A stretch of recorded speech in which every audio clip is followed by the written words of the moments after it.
Hey guys, welcome to Dots Gaming Garage. My name's Chad, and let me show you why the QuickJack was possibly the best thing I've ever purchased for my entire garage and all my cars.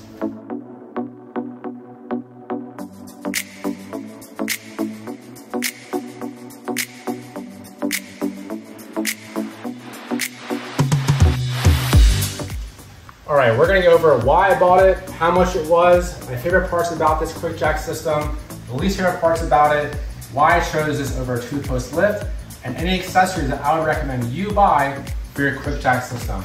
And we're going to go into the 5 things I like and the 5 things I don't like about the QuickJack. Alright, so here's everything that I love about the QuickJack system. This one's rated to 5,000 pounds, and I did spec one that was above my lowest weight car. Most of the cars here, the 4RS, the Carrera, the Cayman, the Spider, they're around, let's call it 3,000 pounds.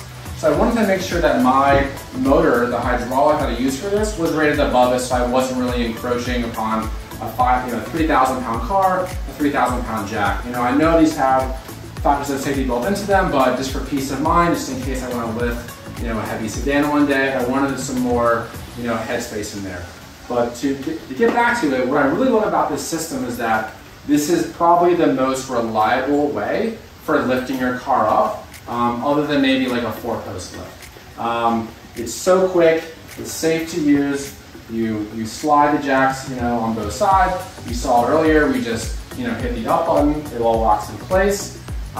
This can fit under extremely low cars, so this has a minimum lifting height of 3 inches. So as long as you can fit a 3-inch block under your car, you can lift your car up. That's great for my Spider here. It has pretty much like a cup bar suspension on it, Bilstein's, the whole thing. It is lowered down, and I'm still able to use this system. The only thing that I had to modify was create my own little wooden lifting blocks to get under there. It comes with some stock lifting blocks, but those weren't low enough to go under this car. This is also great. It has an excellent clearance for maintenance work. This can go up to 21 inches. There are ways to go higher. There are what they make are these SUV adapters. Let me grab one real quick. And pretty much these can go under the car. So this system right here will give you an additional 7 inches of lift. So what you would do is you would lower the car at this point onto some jack stands, fit these under, and then raise it up another 6 to 7 inches. This is actually enough to drop an engine out of the Carrera, out of the rear. Ask me how I know. And again, this is the most reliable and repeatable way to lift your car. I have floor jacks I've used for years, and they're great, when you're first starting out. However, once I put the Switch Tracks floor in, I found that the jacks, they weren't easily able to slide over the Switch Tracks because of the ribbing. And one day I actually ended up dropping my Spider here, right here, on one of the jacks, and I said, I'm done, this car is way too special to have any mishaps. Bought the QuickJacks, and I wish I would have bought them 10 years ago. It's way safer than jack stands. I can, hold the car, move it around. I whack on the suspension, and it works really well with Switch Tracks, which is a great feature because I love this floor. You can spill water on it, dust. I've already gone over another video. So this QuickJack is great for Switch Tracks and lifting up all your Porsche needs. All right, so let's go over the 5 things I don't like about the QuickJack. So the QuickJack system, it's not cheap. When I first bought this, it was $1,200, maybe 3 or 4 years ago. I think today they're around $1,800. It kind of encroaches on the 2-post lift price point. These are heavy. They're not light, maybe 80 pounds of QuickJack. So you saw me earlier lifting them off the wall. It's pretty heavy.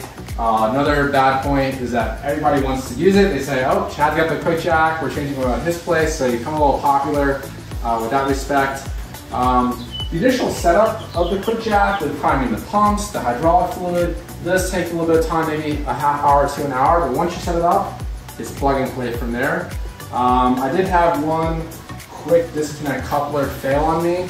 It wasn't a catastrophic failure, just as I was lowering the car down, there was a little bit of an oil leak. I got a new one on Amazon for 50 bucks. I haven't had a problem since. And I will say that despite this being a near $1,600, $2,000 setup, it can be difficult to drop an engine out of this car. So even with the SUV jacks, you know, you will get just enough clearance to do a trans drop or an engine drop, but it's going to be very close. You're not going to have as much clearance as a two-post lift, and let's get into talking about that next. All right, let me tell you why I chose a QuickJack over a two-post lift. And the number one thing is space and storability. So when this QuickJack is done, I store up on my wall, and what I really value the most about this garage and keeping a really nice two-car garage setup here is access. If I had a proper two-post lift here, despite, let's call it the ceiling issues, I now have this post in the middle of my garage. I'm working around it. I don't really want that, you know. Not every weekend or day do I need to lift up my car over, 2 feet. Additionally, a four-post lift, you may ask. Why do you get a four-post lift? Well, I could probably store another car if I got the garage doors figured out, but again, it's always going to be here, and the QuickJack allows me to do the lifts that I need and then store it away. It lays 3 inches off the wall and it's very compact. Both the QuickJack, one of this size or lifting capacity, the two-post lift and a four-post lift, around the $2,000 mark, so they're priced competitively, but I just did not want to live with a four-post lift permanently installed in my garage. I want to be able to get to my tool chest, walk around the car. I don't want to bump into any posts. And for me, visually having no clutter, that was paramount to me and ultimately led me to the decision of using the QuickJack system over a two-post or four-post lift. All right, let me show you how to set up the QuickJacks I use on my Spider here. So this Porsche is a bit lower. These are a little heavy. These weigh around, I think they're 80 pounds a piece. I'm not the strongest person in the world, but you can see me lift them up. So we're gonna go align the QuickJack between the wheels. And because this car is pretty low, I had to cut some wooden blocks here, just so I can fit. And what I'm gonna do is push this under, okay? And I'm going to go and line up these wooden blocks where the stock lift points are on the car. And now that they're there, I'm gonna go and connect the lines. So we'll take one of our hydraulic lines, kind of undo this out, plug him in. And on the actual control unit, you want to start with the bottom one first. So again, the other side's already done, okay? So this is all hooked in. So now I'm gonna show you. You get a little up down on here. And so what we'll do is we'll click up on this.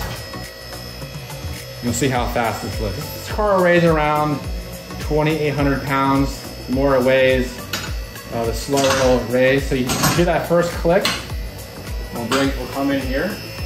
You want to keep raising until we reach these little click marks. 1, 2, okay? At this point, we're gonna hit down.